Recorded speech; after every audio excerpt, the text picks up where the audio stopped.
diagnosis of having AML leukemia, which is a very dangerous, very rapidly evolving type of blood cancer. Yes. And I decided not to go the typical route, which would be chemo. Instead, I decided to go home and do a detox. All right. And so I'm 2 weeks in, and so far it's going extremely well. And I just wanted to talk to you about that. If you had anything to add to that. You understand that we cannot discuss health issues.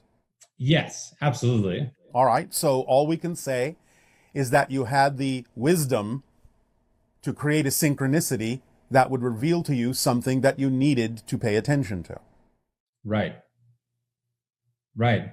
And so I'm not necessarily asking for advice at all. I just thought if there's anything else there, because I feel like this is a pretty big life event for me. It is. And it depends on what you do with it. It depends on what you learn about yourself through this process and this experience, which is why most people create these kinds of experiences for themselves.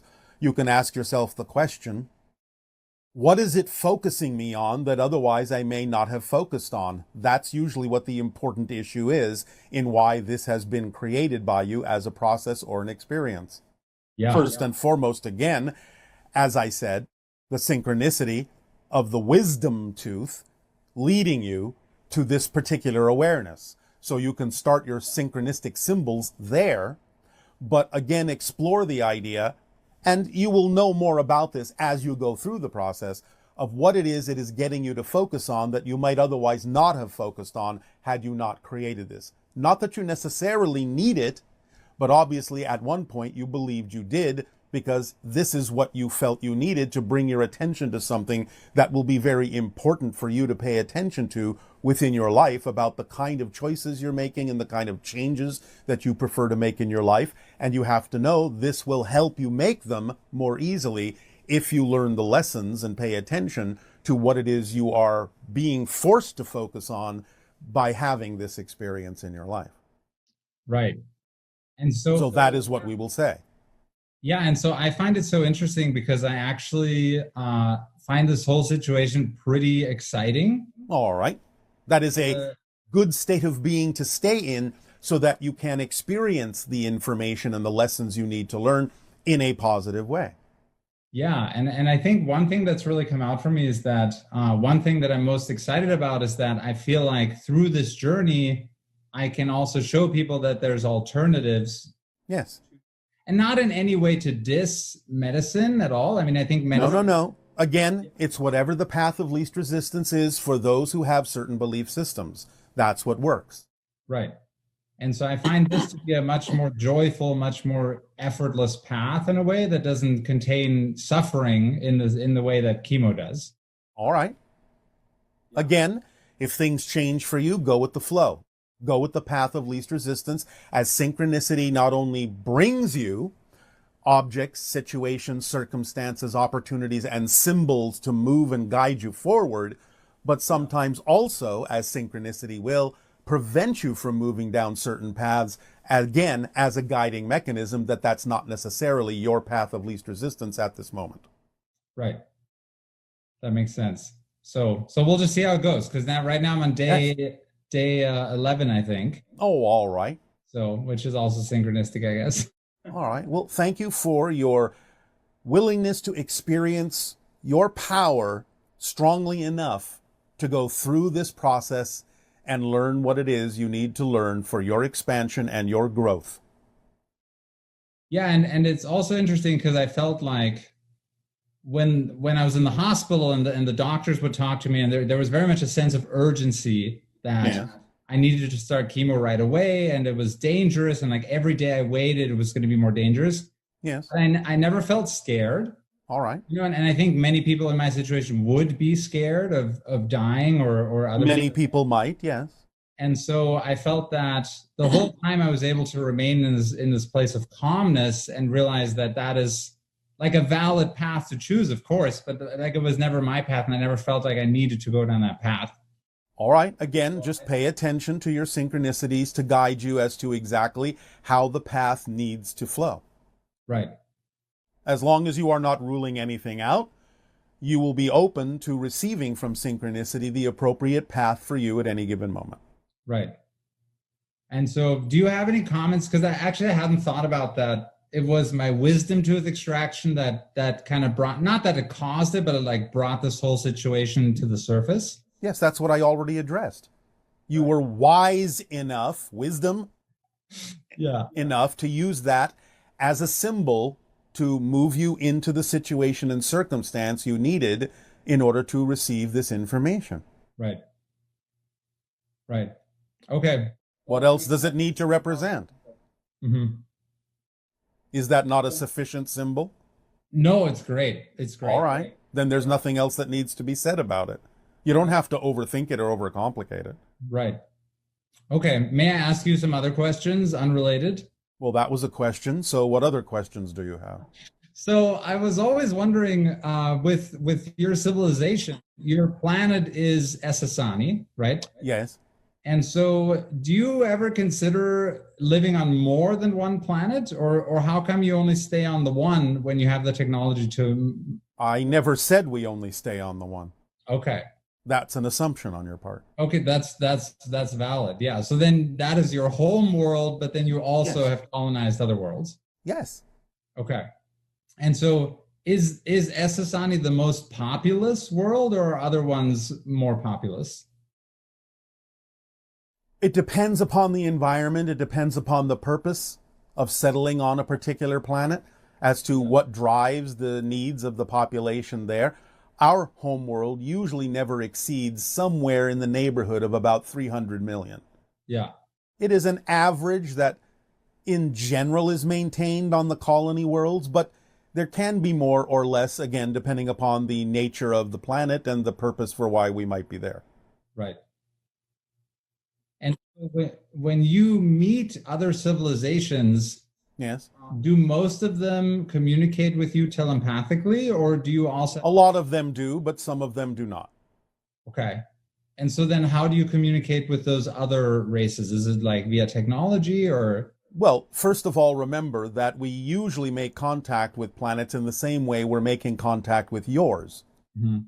We have a connection to an individual through whom we may channel information, which then automatically comes out in their language, of course, because we're not speaking English right now.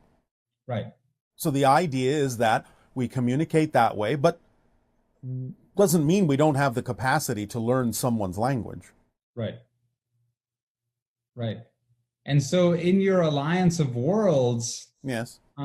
is everybody there telepathic, or it's the same thing where some races are and some races are not, and they communicate via other means? Some races are and some races are not. Okay. And so could you give a couple examples of the races that are not telepathic, how they communicate? Is it verbal? Is it via like? Some will communicate verbally in their own language as you would understand it. Some communicate by vibration. Some communicate by color shifts and changes. There are even those that communicate through what you might call electromagnetic waves. Yeah. Yeah. Super interesting. Yes. Yeah. And so do you ever colonize planets together with other races, or is it? We have done so sometimes for various purposes, but it's not necessarily that common. Yeah. And so if distance isn't really a thing at all, then the planets that you colonize, they can be anywhere in the universe, right? It doesn't matter like which galaxy they're in, because space and time. Fundamentally, no, it does not matter. But it will be based on certain other parameters that we don't necessarily go into right now. Right. But there may be certain reasons for why we may maintain a particular connection to something that isn't necessarily that far away, as you would say, in your sense of distance. Yeah. It just depends. Yeah. But no, distance in that sense is not really an issue. Yeah. Yeah, super interesting. Does your Alliance of Worlds have any kind of rules as to colonizing planets and like how many you can colonize or where they are, or is? Well, guidance perhaps that best serves. But the idea is, of course, there is always the non-interference directive of making sure that we don't interfere with civilizations that already exist in a way that would be detrimental to them. We only colonize worlds, as you use that term, that don't necessarily have habitation on them. So the idea is there are guidelines and so on and so forth, but not anything you would really call a hard and fast rule in the way that humans tend to think of those things. Right. Because again, remember, we operate on pure synchronism. Yeah. So the idea is that we synchronistically wind up exactly where we need to be, doing exactly what we need to do that serves the best of all concerned. Right. And so for your race, because you're transitioning to quasi-physical, is there any need? No, we are quasi-physical. We're right. transitioning to non-physical. Right. Sorry. Apologies. No apology necessary. Do you have any need at all to exercise in any way, or like move your body in any certain way, or like mentally? Well, we do move our bodies, but we don't really have a need to exercise in the way that you think of it. No. Right. Remember, we also no longer eat and no longer sleep. Right. Are there any kind of mental trainings that you do, or like any type of training at all? Well, I went through a training period to learn to become a first contact specialist. So yes, it depends on what you're doing. Right. Right. That makes sense. I know, that's why I said it. Yeah. No, I think that was it, Bashar. So thank you so much. I really appreciate it. All right. We thank you for the interaction. Good day. Good day. Thank you. Tiny people and all of the gifts that they have to impart on me. Good day. Love and light, health and wealth in all days and all ways. Peace.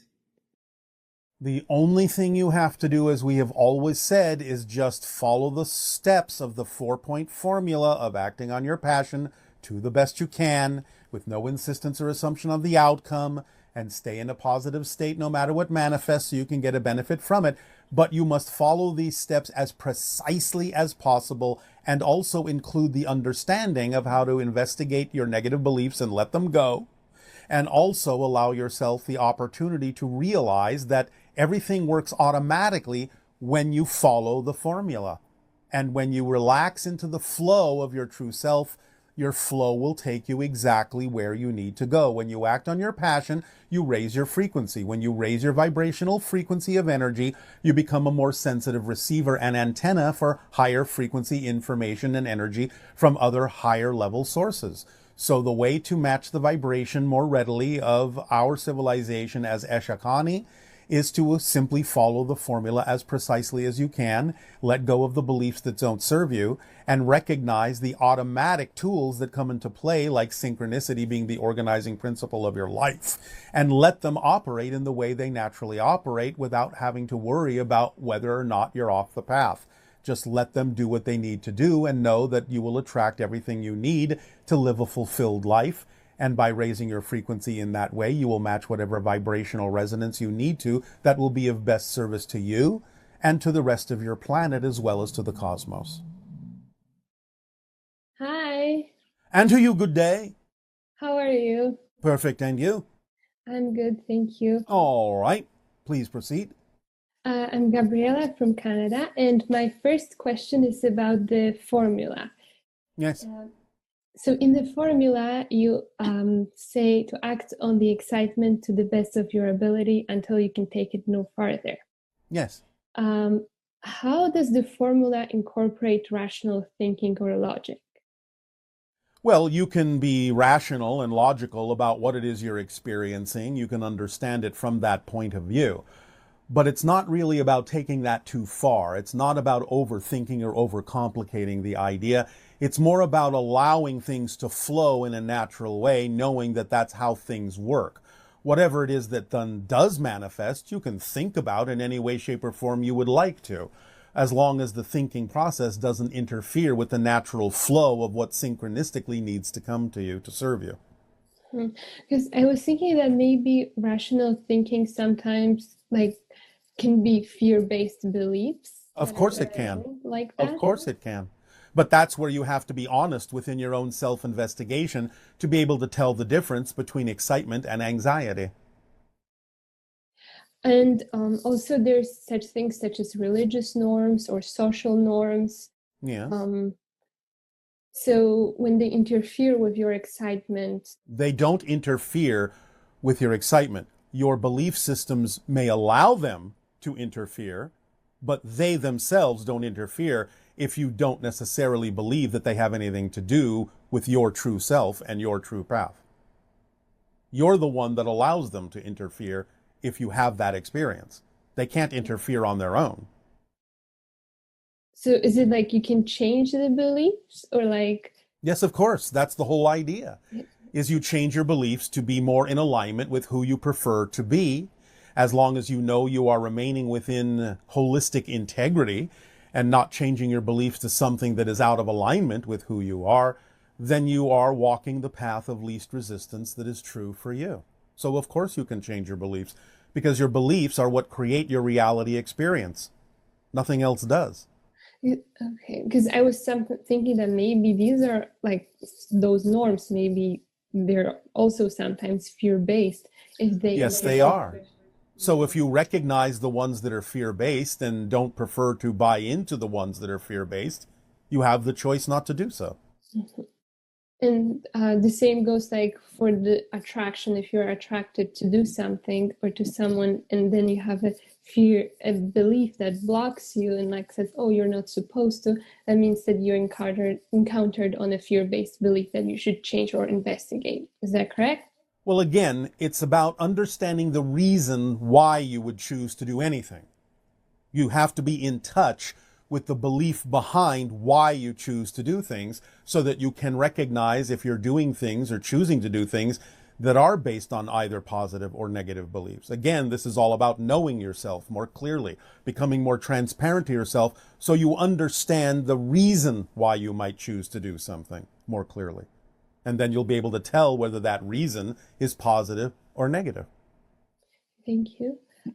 Yes. So my next question is, why do I often feel like I'm wasting my time? Is it a matter of me appreciating more of where I am, or me making choices that leave me compressed or not following my excitement, or is it something? Well, it could be both and either. You have to, again, be honest within your own self-examination as to what it might be in any given circumstance or situation. The idea, again, of wasting your time, so to speak, yes, can be representative of not appreciating what's happening in the moment, because you think that somehow, for some reason, what's happening can't serve you, when of course it always can, if you stay in the proper state to use it and derive a benefit from it. But always make sure, when you say that something does or doesn't excite you, always check with yourself and make sure that you're not the one with your beliefs dampening the excitement that could be there. Make sure you're not the one with your beliefs that's making anxiety look like excitement instead of realizing it's anxiety. Always check with yourself to make sure you're not the one that is coloring what's going on. But if you finally recognize that certain ideas really are truly representative of your passion and your excitement, then act on them to the best of your ability with no insistence on the outcome, and stay in a positive state no matter what happens. Because even if something manifests that you neutrally don't prefer, you have to know it's got to be there for a reason that can serve you. And if you stay in a positive state, you will derive the benefit from whatever it is that happens. And by doing it that way, then whatever manifested will go away more quickly if it doesn't belong in your life, because you've been willing to accept that there must have been a reason for it to have appeared in the first place. I also have a question about discomfort. Yes. Is discomfort often present when changing beliefs? It can be, although it doesn't have to be. Again, there may simply be resistance to changing the belief, and the resistance can cause the sensation of discomfort because you're not used to what you're changing to. But you can allow yourself to get used to the idea of change, and when you get more used to the idea that change is okay, you won't be uncomfortable when you change. Mm-hmm. And so because I was thinking that maybe when you feel discomfort or feel uncomfortable is a flag to not go somewhere. It can be, but again, this goes back to what we said at first. You have to know yourself well enough and investigate yourself honestly enough to know the difference between why you're choosing or not choosing what it is that the choice is about, so that you know whether or not you're making a choice from anxiety or from excitement. You have to be able to learn to tell the difference. And it just by honest... you will know the difference. I mean, simply put, Just simply put, remove all of the other conditions and things that are attached to this. Do you not fundamentally have the capacity to know the difference between excitement and anxiety within yourself? I do. All right, then keep it at that level. And if something comes up that you're uncertain about, ask yourself the question, am I choosing to do or not do this because I'm excited about another way, or this is not my path? You ask yourself these questions, you will have more honest self-examination, and you will know whether you are or are not choosing something from excitement or anxiety. You'll learn that process. You'll feel it out, and you'll get used to being able to tell the difference more clearly. But you have to take that moment to ask yourself these questions. You don't have to rush forward. You don't have to make an immediate decision necessarily all the time. So take the time to find out why you are or are not making a choice, why you are or are not moving forward on something or changing your mind about something. You have the ability to always ask yourself the question, why am I doing what I'm doing? Thank you. And like, I also have another question. Yes. How everything is a reflection of you. For example, a concrete floor or a piece of paper. Yes. Well, again, you don't have to necessarily always put 100% reflection into everything. Some things are not necessarily a one-to-one reflection. Some things might simply be background reflections to allow you to do what you need to do, but it's not like you have to completely pay attention to those things. It might just be the chessboard that you're playing on, and it's more important for you to focus on the game that is being played rather than the fact that you're playing on a chessboard. Mm-hmm. Okay. Does that help? Yes, thank you. All right. So my last question is about heart. So Yes. I've read a book that heart has memory. So It does. when we have these experiences, are they like stored in the heart instead of the brain? It's not that they're stored in the heart or the brain. It's that there is a configuration that happens within the brain and the heart that allows them, when they need to tap into information that you simply translate as a memory. But it's being created in the present. Mm-hmm. Everything is created in the present. There is no other time in which to create something. Okay. Does that help? Yes, thank you very much. I think that's all. All right. We thank you for the co-creation of the interaction. Our unconditional love to you. To you too. Bye.